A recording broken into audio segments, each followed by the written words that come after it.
जय मसीह की मेरे प्रियो। प्रभु यीशु मसीह के मीठे और मधुर और दिव्य नाम में आप सबों को मेरा प्रणाम सलाम। Praise the Lord. दोस्तों, हमारा प्रभु यीशु मसीह सत्य है, उसका वचन सत्य है।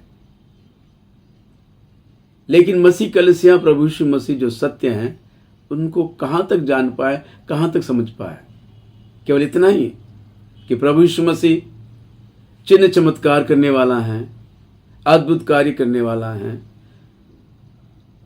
आशीष और आशीर्वादों को देने वाला परमेश्वर है, हमारे दुखों को दूर करने वाला परमेश्वर है। हाँ मेरे दोस्तों, ये सच है, ये सच है कि प्रभु यीशु मसीह वो चंगा करने वाला अद्भुत परमेश्वर है, अद्भुत करने वाला परमेश्वर खुद ही अद्भुत है। लेकिन इतना ही सब कुछ नहीं है मेरे दोस्तों, यह संपूर्ण सत्य नहीं है।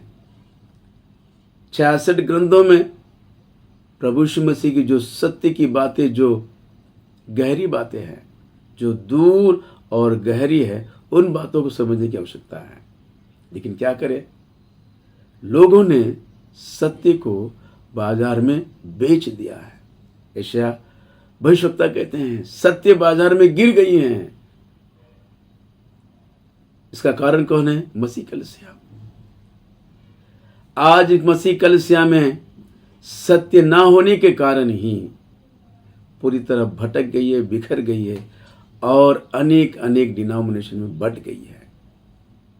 हाँ मेरे दोस्तों, और प्रभु यीशु मसीह चाहते हैं कि उसकी कलीसिया सत्य को जाने और कलीसिया एकता में आए। प्रभु यीशु मसीह का वचन कहता है सत्य की प्रतीति करो तो तुम उद्धार पाओगे। थिस्सलुनीकी कलीसिया को पत्र लिखकर प्रेरित पौलुस के द्वारा बताते हैं वो विश्वासी हैं, गैर विश्वासी नहीं है, यीशु मसीह को जानने वाले हैं। प्रभु यीशु मसीह कलीसिया को लिखकर बताते हैं कि सत्य को जानो, सत्य की प्रतीति करो तो उद्धार पाओगे। जो उद्धार पाए हुए लोग हैं उनको सत्य की जानने की आज्ञा देते हैं, क्योंकि उद्धार पाना ही सब कुछ नहीं है। उद्धार पाने वाला एक छोटा सा नया जन्मा हुआ ये बच्चा वो दिन ब दिन बढ़े और सिद्धता में परिपूर्ण हो जाए, परिपूर्ण सिद्धता में आ जाए, उसके लिए सत्य को जानने की बहुत आवश्यकता है। दोस्तों, मैं आपको बताना चाहता हूं कि आज कलीसिया में झूठे शिक्षक निकल पड़े हैं। उनको जानना और पहचानने की बहुत आवश्यकता है। ये शैतान की कार्य है, उसकी षड्यंत्र है। वो कभी नहीं चाहता कि कलीसिया सत्य को जाने, इसलिए कलीसिया में झूठे प्रचारकों को भी उसने रख छोड़ा है। बहुत सारे ऐसे प्रचारक हैं जो ये जानते ही नहीं है कि उनका उद्धार हुआ या नहीं हुआ, हम क्यों आए और क्यों प्रचार कर रहे हैं, ये भी नहीं जानते हैं। लोग सुनने लगे, उनके तौर तरीके, उनके बोलने के ढंग और उनके हाव भाव को देखकर लोग आकर्षित हो जाते हैं, तो ये बहुत बड़ा प्रचारक बन जाता है। ऐसे भी आज कलीसिया में चल रहा है। मुंबई से एक प्रचारक है मनमानी, सूरज मनमानी। वो इतनी मनमानी करता है, बाइबल के वचनों को अपने तौर तरीके से सिखाने लग जाता है और आज उसको सुनने वालों में से लाखों लोग सुन रहे हैं, जबकि वो ये नहीं जानता कि उसका उद्धार हुआ या नहीं हुआ। उनका एक वीडियो मैंने देखा है, सुना है, उद्धार के विषय में बताते हैं, बपतिस्मा और उद्धार के विषय में बताते हैं। बपतिस्मा परमेश्वर की, प्रभु यीशु मसीह की आज्ञा है, मन फिराकर विश्वास करके बपतिस्मा हमको लेना है। पर कलीसिया में आज बहुत सारे ऐसे लोग हैं जो परंपरा के तौर पर लेते हैं। घर में सब ले रहे हैं तो ये भी ले लेता है। कोई दोस्त भाई ले रहे हैं, कलीसिया में सब लोग ले रहे हैं तो हम भी ले लेते हैं। ऐसे बहुत सारे लोग हैं जो बपतिस्मा लेते हैं परंपरा के तौर पर, और माँ बाप की मजबूरी, माँ बाप के जोर जबरदस्ती से भी लोग बपतिस्मा ले लेते हैं। तब ये कहता है अगर तुम परंपरा के तौर पर ले लेते हो, रीति रिवाज के अनुसार ले लेते हो और अपने बच्चों को रीति रिवाज के अनुसार बपतिस्मा दिला देते हो, तो एटलीस्ट आप उन बच्चों को धर्म की राह पर चलाना सिखाओ, धार्मिकता सिखाओ। एटलीस्ट अरे परंपरा के तौर पर जो बपतिस्मा ले लेता है उसको कम से कम धार्मिकता सिखाओ। और ये कहते हैं कि मैंने भी जब बपतिस्मा लिया था तब मैं ये नहीं जानता था कि मन फिराव क्या चीज़ है, विश्वास क्या चीज़ है, पापों का प्रायश्चित क्या चीज़ है, लेकिन मैंने ले लिया और आज परमेश्वर ने अपनी कलीसिया के लिए मुझे खड़ा किया है। एटलीस्ट अपने बच्चों को धार्मिकता सिखाओ, ये उनकी शिक्षा है। और कहते हैं जब एक बार बपतिस्मा हो जाता है, बपतिस्मा एक ही है, अब क्या करें तो क्या करें, कम से कम धार्मिकता सिखाओ, ये उनकी शिक्षा है। दोस्तों, क्या ये सही शिक्षा है? वचन का अध्ययन कीजिए।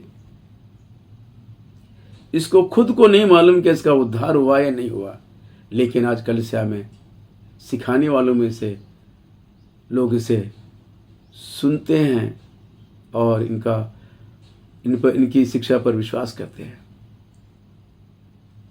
दोस्तों, ऐसे गलत प्रचारक कलीसिया में निकल पड़े, झूठे प्रचारक कलीसिया में निकल पड़े हैं। और एक प्रचारक है, वो भी मुंबई से है, नौजवान लड़का है, गर्म खून है। ये बात सच है कि उन्होंने बड़े बड़े से टक्कर लिया है यीशु मसीह को सही साबित करने के लिए। यीशु मसीह सबका परमेश्वर है, पर इसका मतलब ये नहीं कि वो पवित्र शास्त्र के संपूर्ण ज्ञान से परिपूर्ण है। बहुत सारी बातें ऐसे हैं जो ज्ञान वचन से वो अनजान है, सिद्धांतों की शिक्षा से अनजान है। नाम तो अपोलोजेटिक लगाया है, गोली अपोलोजेटिक, ग्लोरी है गोली पता नहीं, गोली अपोलोजेटिक है, ये सबको गोलियां देते रहता है।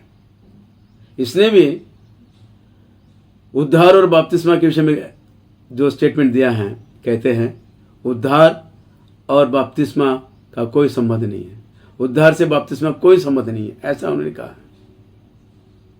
क्या ऐसा हो सकता है? जबकि वचन कहता है मन फिराएगा, विश्वास करेगा और बपतिस्मा लेगा तो उसका उद्धार होगा। और ये कहते हैं कि उद्धार और बपतिस्मा का कोई संबंध नहीं है। बपतिस्मा केवल वो चीज़ है, वो चिन्ह है जिसे तुम लेते हो तो दुनिया को सूचित कर देते हो कि अब से मैं मसीह बन गया। ये उनकी शिक्षा है। और इस तरह के बहुत सारे ट्रिनिटी को लेकर भी वो बड़ा परेशान है, खुद ही कंफ्यूज है वो, लोगों को ठीक से बता नहीं पा रहा है। तो उनकी सारे ऐसे जो अधूरे ज्ञान से जो प्रचार किया है बाइबल के विषय में, उद्धार और ट्रिनिटी, और बहुत सारे 4-5 वीडियो मैंने बनाए थे उन विषय को लेकर, उनकी झूठी शिक्षा को लेकर, उनके क्लिप्स लगाकर मैंने वीडियो बनाई तो उनको लगी मिर्ची।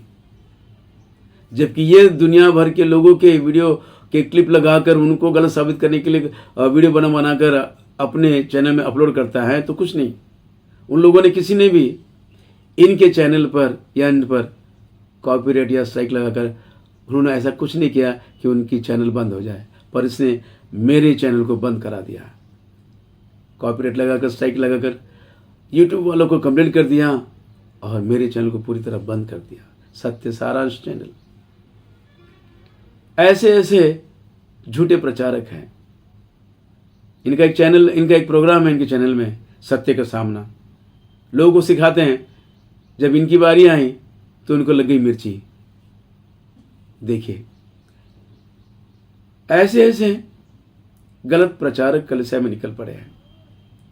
और मुंबई में और एक प्रचारक है, मूर्ख मंथन बैठक। ये जो प्रचारक हैं, ये तो सचमुच शैतान का एजेंट है। अन्य भाषाओं को लेकर ये जो बवाल मचाया रखा है, बेड़ा गर्क करके रखा है, तो बड़ी दुख की बात है। और लोग इनको लाखों में, करोड़ों में देख रहे हैं। क्या बात है। अन्य भाषा एक वरदान है। अन्य भाषा और अन्य भाषा, आपको बता दूं, अन्य अन्य भाषा पृथ्वी की भाषा है। अन्य भाषा जो एक वचन में कहा गया है वो है भेद की भाषा। भेद की भाषा के विषय में जब भी प्रभु समझाना चाहते थे तो अन्य भाषा कहाँ है, और पृथ्वी की भाषा के विषय में जब प्रभु भक्तों के द्वारा बताना चाहते हैं तो अन्य अन्य भाषा कहकर संबोधित किया है। यही है डिफरेंस। मैं आपको बता दूं, ये वरदान अगर मिले या ना मिले इससे क्या फर्क पड़ेगा? क्या हमारे उद्धार पे कोई बुरा असर पड़ेगा? अन्य भाषाएं बोलने या ना बोलने से हमारा उद्धार क्या कैंसिल हो जाएगा? नहीं ना, उद्धार पे कोई बुरा असर नहीं पड़ता है। तो ऐसे विषय को लेकर क्यों इतना बवाल मचा रहे हैं? क्योंकि इसे कुछ आता ही नहीं है ना इसके सिवा। तो ऐसे ऐसे अधूरे अधूरे ज्ञान के प्रचारक कलीसिया में निकल पड़े हैं। और एक प्रचारक हैं जिन्होंने अपने नाम के सामने अपोस्टल लगाया है, वो भी मुंबई से हैं और प्री ट्रिब्यूलेशन रैप्चर के सिद्धांत के सिखाने वाले हैं। बहुत अच्छे दास हैं, प्रभु के दास हैं, प्रेमी हैं और बहुत ही दयालु और प्रेमी स्वभाव के लोग, सज्जन आदमी हैं। मेरे से भी अच्छे संबंध बने थे उनके। लेकिन जब मैंने उनकी गलत शिक्षा के विरुद्ध में, खिलाफ में, उनकी शिक्षा को सुधार कर मैंने जो वीडियो बनाई, प्री ट्रिब्यूलेशन ये जो सिद्धांत हैं सरासर गलत है, जब मैंने इस विषय को लेकर वीडियो बनाया तो उन्होंने मुझसे बातें करना ही छोड़ दिया, मेरा नंबर ही ब्लॉक कर दिया। ऐसे ऐसे प्रचारक हैं जो सत्य को जानने की आशा रखते ही नहीं है। दोस्तों, कलीसिया में प्रभु यीशु मसीह के आगमन के विषय में बहुत सारी बातें हैं, सिखाते हैं कि कलीसिया महाक्लेश में जाने से पहले उठा ली जाएगी, जिसे प्री ट्रिब्यूलेशन रैप्चर कहते हैं, और पोस्ट ट्रिब्यूलेशन रैप्चर 7 साल के महाक्लेश के बाद कलीसिया उठा ली जाएगी, और मिड ट्रिब्यूलेशन रैप्चर 7 साल के महाक्लेश के दौरान 3.5 साल पूरी होती है कलीसिया उठा ली जाएगी। ऐसे 3 तरह के और बहुत सारे अनेक तरीके के सिद्धांत कलीसिया में सिखाई गए प्रभु यीशु मसीह के आगमन और कलीसिया को उठा ले जाने के विषय में। इतने सारे उलझनों में क्या कलीसिया को रहना उचित है? ये सब शैतान की चाल है, षड्यंत्र है। कलीसिया भरमाई जाए, भटकाई जाए, इसलिए कलीसिया में झूठे शिक्षक, अपने झूठे शिक्षक उसने रख छोड़े हैं, जिसके कारण सार्वभौमिक मसीह कलीसिया अनेक डिनोमिनेशन में बट गई है। तो दोस्तों, मसीह कलीसिया का सर्वप्रथम जो कर्तव्य है, सत्य में बने रहें, सत्य को जाने, सत्य की प्रतीति करें। चिन्ह चमत्कार ही सब कुछ नहीं है, आशीष और आशीर्वाद ही सब कुछ नहीं है। सिद्धता को प्राप्त करने के लिए, परिपूर्ण सिद्धता को प्राप्त करने के लिए सत्य वचन के गहराई तक जाने की आवश्यकता है। सत्य वचन के सारांश को समझने की आवश्यकता है।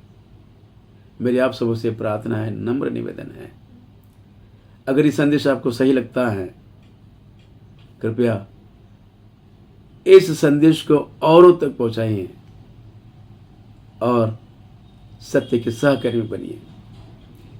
अगर आपको कुछ संदेह या डाउट हैं या कुछ सलाह देना चाहते हो तो कमेंट बॉक्स में अपनी सलाह लिख के भेजिए। जय मसीह की। Praise the Lord. आमीन आमीन आमीन।